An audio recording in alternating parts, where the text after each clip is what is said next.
Saudari-saudaraku terkasih dalam Tuhan Yesus Kristus, selamat pagi dan berkah dalam. Kita berjumpa kembali dalam renungan harian Kamis 25 Juli 2024. Hari ini gereja merayakan pesta Santo Yakobus Tua. Ia termasuk bilangan ke-12 rasul, anak Zebedeus dan adik dari Yohanes Rasul. Ia termasuk kelompok rasul yang terpilih untuk menemani Yesus bersama Petrus dan Yohanes ketika penampakan di Gunung Tabor, ketika berdoa di Getsemani, ketika membangkitkan anak Jairus. Ia dipilih menemani Yesus. Peristiwa-peristiwa kemuliaan, peristiwa-peristiwa maut, dan peristiwa lain, Yakobus dipercaya untuk ikut serta. Ia dan saudaranya Yohanes oleh ibunya dimintakan kepada Yesus duduk di sebelah kanan atau sebelah kiri. Namun Yesus menegaskan mereka harus minum cawan dari piala yang diminum Yesus. Namun soal duduk di sebelah kanan atau kiri akan diberikan Bapa kepada siapa Bapa berkenan. Yakobuslah rasul yang pertama kali minum piala kemartiran.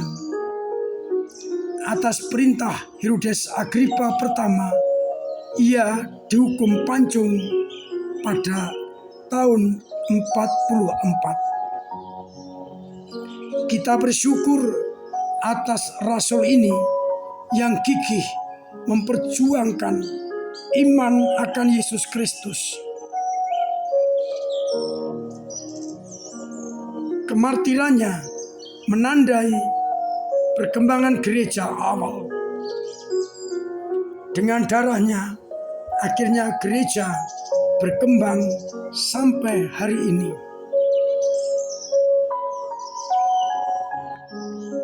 Dalam bacaan Injil akan kita dengarkan bagaimana ibu mereka memintakan tempat kepada Yesus. Yesus saja mengingatkan mereka akan minum cawan yang diminum oleh Yesus. Dan kemudian Yesus menegaskan kepada para murid agar tidak seperti pemerintah dunia atau bangsa-bangsa yang memerintah dengan tangan besi.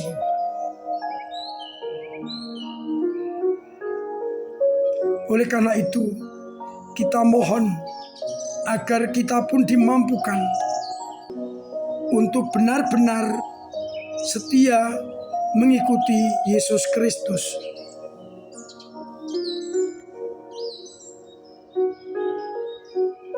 Dalam bacaan yang pertama ditegaskan bahwa rahmat yang melimpah diterima di dalam bejana tanah liat.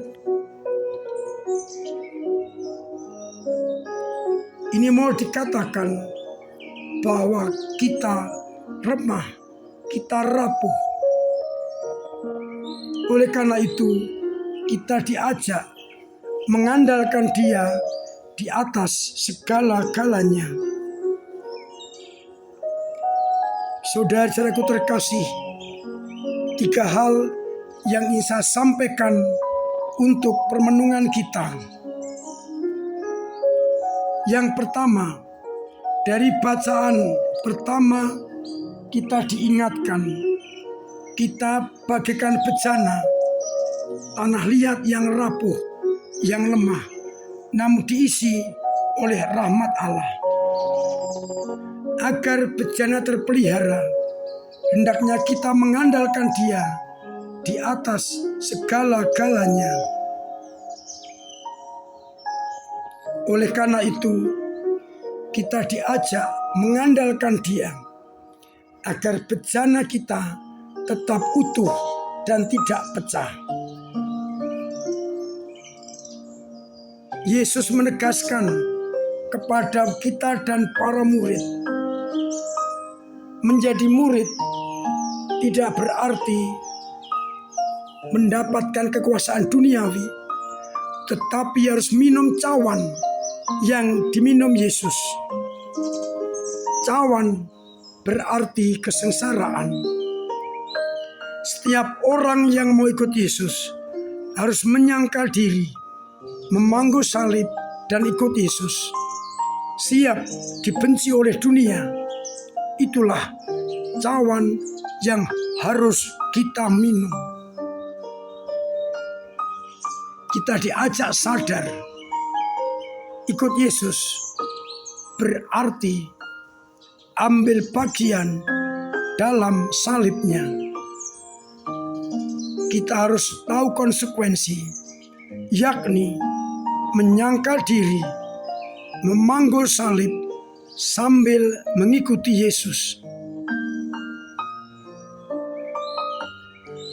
Kita diajak memurnikan motivasi kita.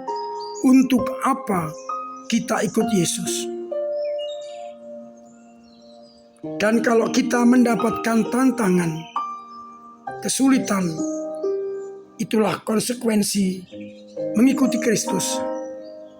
Minum cawan yang diminum oleh Yesus. Yang ketiga, para pemimpin diingatkan agar tidak memimpin seperti penguasa bangsa-bangsa yang memerintah dengan tangan besi. Memerintah menurut kemauannya. Kita diajak agar kita memerintah bermodelkan Yesus Kristus, yakni melayani. Maka saya mengundang kita semua tanpa kecuali, khususnya para pemimpin, entah imam, entah ketua lingkungan, entah penanggung jawab kelompok, entah DPPH, untuk sadar bahwa kita dipilih menjadi pemimpin bukan untuk menduduki jabatan, tetapi melayani sesama. Orang-orang Kristiani diajak untuk menjadi pelayan seorang akan yang lain, agar akhirnya siapapun juga merasakan kasih karunia Allah lewat pelayanan kita. Mudah-mudahan kita dimampukan untuk hidup dalam pelayanan kepada sesama. Tuhan memberkati kita sekalian. Amin. Marilah berdoa. Bapa yang penuh kasih, kami bersyukur atas rahmat yang Kau limpahkan kepada kami, atas panggilan menjadi pengikut-pengikut-Mu, dan kami Kau sadarkan atas konsekuensinya, yakni ambil bagian dalam salib-Mu. Semoga kami Kau mampukan untuk seperti putra-Mu yang minum piala demi keselamatan sesama. Biarlah hamba-hamba-Mu semakin bertahan dalam iman berkat minum piala yang Kau berikan kepadanya. Semoga iman umat-Mu yang kadang lemah, kadang jatuh, kadang mandek, kadang hampir hilang, Engkau pulihkan kembali, sehingga umat-Mu semakin beriman kepadamu. Kuatkanlah hamba-hambamu yang berada dalam kebimbangan. Semoga yang sakit Engkau sembuhkan, yang punya beban berat Engkau ringankan, yang telah meninggal Engkau terima dalam pangkuan-Mu, yang punya kesulitan ekonomi Engkau bantu agar Engkau urei, Engkau bantu usahanya, sehingga mereka tetap merasakan kasih karunia-Mu. Untuk itu, sertailah kami dengan berkat-Mu sendiri, Bapa dan Putra dan Roh Kudus. Amin. Saudara-saudaraku terkasih, tetap saya ingatkan untuk terus hidup dalam pola sehat, agar kita tetap sehat, keluarga sehat, orang lain sehat. Dan dengan demikian kita benar-benar mempelopori kesehatan.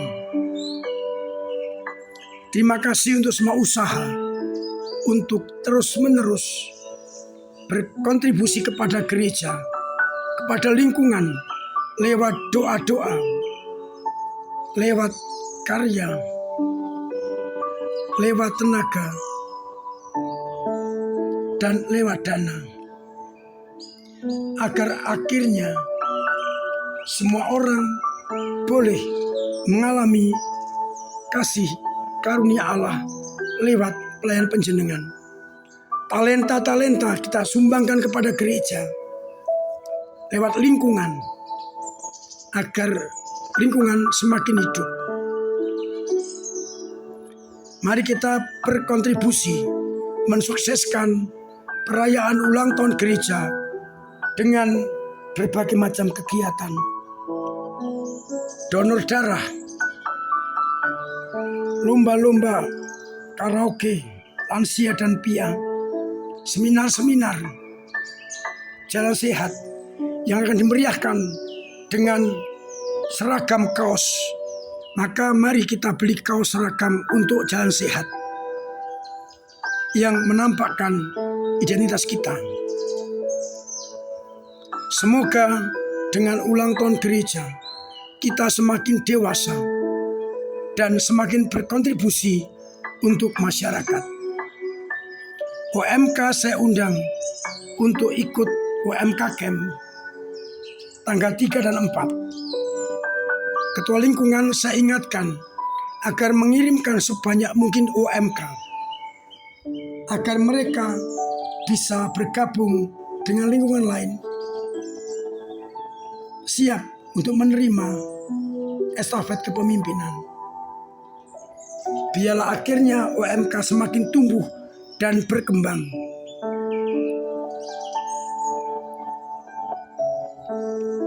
Mari kita terus sumbangkan talenta kita demi perkembangan lingkungan, gereja, dan keuskupan.